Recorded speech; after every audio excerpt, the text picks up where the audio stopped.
अवघा रंग एक झाला, रंगी रंगला श्रीरंग. मी तू पण गेले वाया, पाहता पंढरीचा राया. जेथे इंद्रदेवाने पृथ्वीवर महायाग केला, बेरगंगा आणि इंद्रायणी या नद्यांचा संगम झाला. त्यांच्या समाधी सोहळ्यासाठी स्वतः विठ्ठल आले. आषाढी कार्तिकीला वारकरी नामघोषाचा गजर करतात. ते कळसाचे हलणे आणि भिंतीचे चालणे शक्य आहे. असे तीर्थक्षेत्र म्हणजे देवाची आळंदी. आज आपण आलो आहोत आळंदी येथे.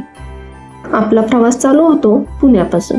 पुणे ते आळंदी साधारण 22 किलोमीटर. पुणे आळंदी रोडवरील मॅगझिन चौकापासून सुमारे 700 मीटर अंतरावर संत ज्ञानेश्वर महाराज थोरल्या पादुका मंदिर आहे. तेथे आपण आलो आहोत. धन्य इंद्रायणी, धन्य आळंदी ग्राम, धन्य ज्ञानदेव भेटले नाम. ज्ञानराजा माझी योग्याची माऊली.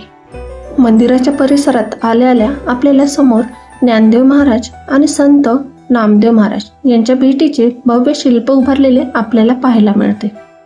महाराष्ट्राच्या भक्ती परंपरेत एक असं नाव आहे ज्यांनी अवघ्या 16व्या वर्षी जगाला अध्यात्माचं अमूल्य ज्ञान दिलं. ज्यांनी भगवद्गीतेला मराठी भाषेत आणून सामान्य माणसांपर्यंत पोहोचवलं, ते म्हणजे संत ज्ञानेश्वर महाराज. इंद्रायणी नदीच्या काठावर वसलेले हे गाव केवळ धार्मिक स्थान नाही, तर वारकरी संप्रदायांचं हृदय आहे. आळंदी हे पुणे जिल्ह्यातील एक अत्यंत प्रसिद्ध तीर्थक्षेत्र आहे. इंद्रायणी नदीच्या तीरावर वसलेले हे स्थान संत ज्ञानेश्वर महाराजांच्या संजीवन समाधीमुळे जगभर प्रसिद्ध आहे. थोरल्या पादुका मंदिराच्या समोर हनुमानांची अशी सुंदर अशी मूर्ती येथे आपल्याला पाहायला मिळते. मंदिराच्या परिसरात दत्ताची, हनुमानाची आणि गणपतीची मूर्ती आहे. या मंदिराचे वैशिष्ट्य म्हणजे माऊली चिंतन आणि मनन करण्यासाठी आळंदीतील काही ठिकाणी जात असत. त्याच ठिकाणापैकी हे एक ठिकाण. येथे त्यांच्या थोरल्या पादुका आहेत. आषाढ महिन्यात माऊलींची पालखी पंढरपूरला जाताना येथे पालखीची आरती होते. माऊलींच्या समाधी सोहळ्यासाठी आलेली पालखी पंढरपूरला जाताना येथे मुक्कामी असते. गणपतीचे दर्शन घेतल्यानंतर आपण चाललो आहोत संत ज्ञानेश्वर महाराजांचे दर्शन घेण्यासाठी. मंदिराच्या मुख्य प्रवेशद्वारावर माऊलींच्या जीवनचरित्रावरील महत्त्वाचे प्रसंग रेखाटलेले आपल्याला दिसतात. तर गाभाऱ्यामध्ये गेल्या गेल्या आपल्याला संत ज्ञानेश्वर महाराज यांची भव्य मूर्ती नजरेस पडते.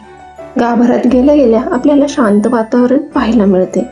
संत ज्ञानेश्वर माऊली यांची प्रसन्न मुद्रा असलेली मूर्ती विराजमान आहे आणि पाठीशी विठ्ठल रुक्मिणी यांचा वरद हस्त असलेली भव्य मूर्ती आपल्याला इथे पाहायला मिळते. संत ज्ञानेश्वर महाराजांचा जन्म इसवी सन 1275 मध्ये झाला. त्यांचे वडील विठ्ठलपंत आणि आई रुक्मिणीबाई. ज्ञानेश्वरांना 3 भावंडे होती, निवृत्तीनाथ, सोपानदेव आणि मुक्ताबाई. त्या काळी समाजात अनेक धार्मिक बंधन होती. विठ्ठलपंतांनी संन्यास घेतल्यानंतर पुन्हा संसारात प्रवेश केल्यामुळे समाजाने संपूर्ण कुटुंबाला वाळीत टाकले होते. या कठीण परिस्थितीतही ज्ञानेश्वरांनी अध्यात्माचा मार्ग निवडला. अवघ्या लहान वयात त्यांनी संस्कृतमधील भगवद्गीतेचे मराठीत भाषांतर केले. हीच भावार्थ दीपिका म्हणजेच ज्ञानेश्वरी. ज्ञानेश्वरीमुळे सामान्य लोकांना भगवद्गीतेचे ज्ञान आपल्या भाषेत समजले. माऊलींनी अमृतानुभव हाही महान ग्रंथ लिहिला. ज्ञानेश्वर महाराजांनी भक्ती, समानता आणि मानवतेचा संदेश दिला आहे.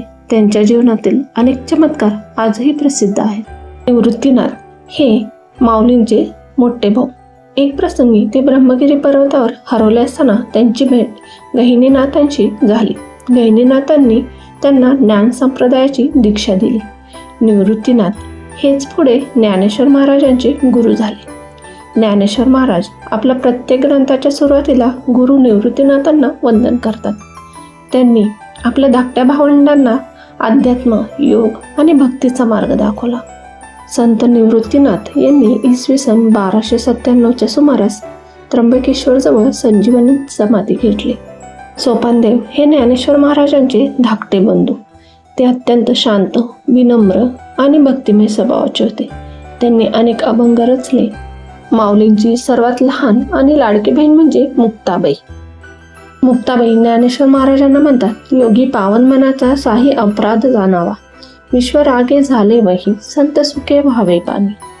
शब्दशस्त्रे झाले क्लेश, संती मानावा उपदेश, विश्वपट ब्रह्मदोरा, ताटी उघडा ज्ञानेश्वरा. माऊलींच्या थोरल्या पादुकाचे दर्शन झाल्यानंतर आपण चाललो आहोत माऊलींच्या संजीवनी समाधीकडे. आदी मंदिराकडे जाताना आपल्याला फुले, हार, त्याचबरोबर प्रसाद, तुळशी माळ याची दुकानं पाहायला मिळतात. आणि आपण येऊन पोचतो महाद्वारापाशी. महाद्वार उत्तरमुखी असून 1750 साली काशीनाथ शिंदे यांनी बांधले. मंदिराच्या साईडला महादेव कासार यांचे मंदिर आहे. कासार समाजाची दिंडी पंढरपूरला घेऊन जात असत. महाद्वाराची पहिलीच पायरी संत ज्ञानेश्वर महाराजांचे महान भक्त गुरु हैबतराव बाबा पायरी आहे.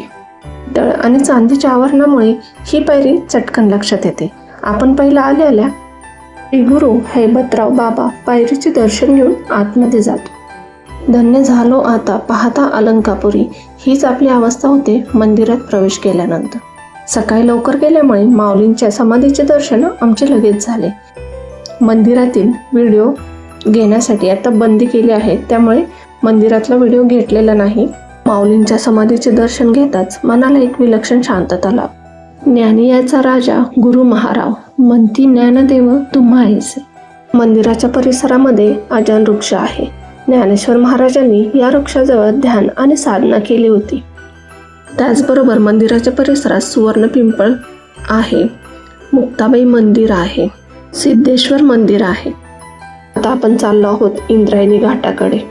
हे आळंदीतील सर्वात पवित्र स्थळापैकी एक आहे. संत ज्ञानेश्वर यांच्या संजीवनी समाधीमुळे या घाटाला विशेष धार्मिक महत्त्व प्राप्त झालेले आहे. आळंदीचा राजा कोण? इंद्रायणी तिरी ज्ञानेश्वर. धन्य इंद्रायणी, धन्य आळंदी ग्राम, धन्य ज्ञानदेव भेटले नाम. वारकरी संप्रदायासाठी ही नदी केवळ जलप्रवाह नाही, तर भक्ती, श्रद्धा आणि अध्यात्माचे जिवंत प्रतीक आहे. इंद्रायणी नदीचा उगम सह्याद्री पर्वतरांगातील लोणावळ्याजवळील कुरवंडे गावाजवळ होतो. ही नदी देहू, आळंदी आणि इतर गावातून वाहत जाऊन शेवटी भीमा नदीला मिळते. या नदीचा संबंध संत ज्ञानेश्वर आणि संत तुकाराम या दोन्ही महान संतांशी असल्यामुळे तिला अत्यंत पवित्र मानले जाते. नदीवर पडणारे सूर्यास्ताचे सोनेरी प्रतिबिंब आणि ज्ञानोबा तुकाराम यांचा जयघोष हे दृश्य प्रत्येक भाविकाच्या मनाला स्पर्श करून जाते. संत ज्ञानेश्वर माऊलींच्या चरणाने पावन झालेली नदी शतकानुशतके लाखो वारकरी या नदी स्नान करून माऊलींच्या समाधीचे दर्शन घेतात. म्हणून वारकरी म्हणतात, देव इंद्रायणी थांबला ज्ञानेश्वर माऊली तुकाराम. मंदिरापासून 1-2-3 मिनिटाच्या अंतरावर असणाऱ्या संत ज्ञानेश्वर महाराजांनी चालवलेली भिंत इकडे आपण आलो आहोत. संत ज्ञानेश्वर महाराजांच्या जीवनातील सर्वात प्रसिद्ध आणि प्रेरणादायी प्रसंग म्हणजे चालवलेली भिंत. चांगदेव हे महान योगी होते. त्यांनी शेकडो वर्षे तपश्चर्या केली आणि त्यांना अनेक योगसिद्धी प्राप्त झाल्या.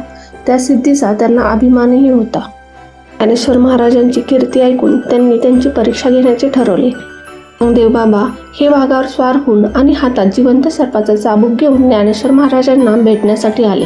त्यावेळी ज्ञानेश्वर महाराज आणि त्यांचे गुरु निवृत्तीनाथ, सोपानदेव आणि मुक्ताबाई हे चौघे एका दगडी भिंतीवर बसले होते. चांगदेव येत असल्याचे समजताच ज्ञानेश्वर महाराजांनी शांतपणे त्या भिंतीला चालण्याची आज्ञा दिली. निर्जीव दगडी भिंत चालू लागली. हे दृश्य पाहून चांगदेव थक्क झाले. त्यांना जाणवले की खरी महानता चमत्कारात नसून नम्रतेत आणि आत्मज्ञानात आहे. त्यांनी ज्ञानेश्वर महाराजांसमोर नतमस्तक होऊन शिष्यत्व स्वीकारले. पुढे मुक्ताबाईंनी चांगदेवांना आत्मज्ञानाचा उपदेश केला. चांगदेव हे मुक्ताबाईंचे शिष्य झाले. अहंकारापेक्षा ज्ञान श्रेष्ठ, सिद्धीपेक्षा नम्रता मोठी आहे. खरा संत चमत्काराने नव्हे तर ज्ञान आणि करुणेने महान ठरतो. देव आला भेटीसी, वाघावरी बैसुनी, ज्ञानदेव भिंतीवरी चालवली सहजपणे. भिंतीचे दर्शन घेतल्यानंतर त्याच्याच मागे रेड्याने वध म्हटल्याची कथा आहे. तेथे आपण चाललो. ज्ञानेश्वर महाराजांना काही विद्वानांनी आव्हान दिले, जर तुम्ही खरे संत असाल तर या रेड्याकडून वेद म्हणून दाखवा. महाराजांनी शांतपणे त्या रेड्याच्या डोक्यावर हात ठेवला आणि आश्चर्य म्हणजे तो रेडा वेद म्हणू लागला. ईश्वर हे प्रत्येक सजीवात आहे. ज्ञान आणि करुणा यांना जात, रूप किंवा देहाची मर्यादा नसते. आपण पुढे चाललो आहोत. ज्ञानेश्वरांची गाथा मंदिर आहे तेथे. मंदिराची निर्मिती 20व्या शतकात वारकरी परंपरेचा वारसा जतन करण्याच्या उद्देशाने करण्यात आली आहे. येथे संत ज्ञानेश्वर महाराजांच्या जीवनातील प्रमुख प्रसंग, शिल्पे, चित्रे, कोरीव कामाच्या माध्यमातून मांडलेले आहेत ते आपल्याला इथे पाहायला मिळतात. ज्ञानेश्वरीतील ओव्या आणि अभंग आपल्याला इथे संगमरवरी दगडावर कोरलेल्या पाहायला मिळतात. मंदिरात प्रवेश करतात ज्ञानेश्वरांची सुंदर अशी मूर्ती आपल्याला इथे पाहायला मिळते. त्याचबरोबर गणपतीची, नवनाथांची, शंकराची, निवृत्तीनाथांची, विठ्ठल रुक्मिणीची, त्याचबरोबर बालाजीची, तुकोबारायांची आणि शनिदेवतांची सुंदर अशा मूर्त्या येथे आहेत.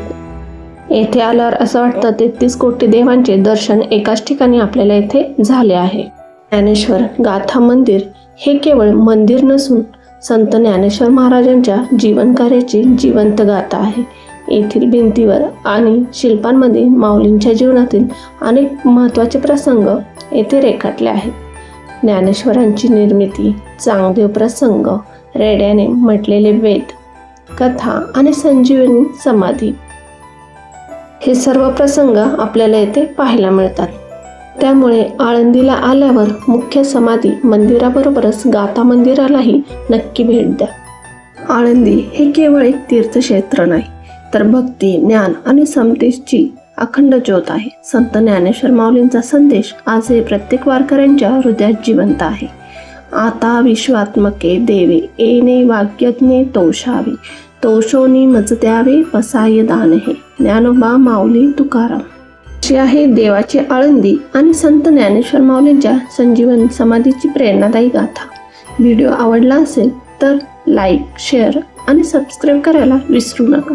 महाराष्ट्रातील अशाच ऐतिहासिक धार्मिक स्थळांची सफर करण्यासाठी ट्रॅव्हल तडका चॅनलला नक्की सबस्क्राईब करा. पुन्हा भेटूया एका नव्या प्रवासात.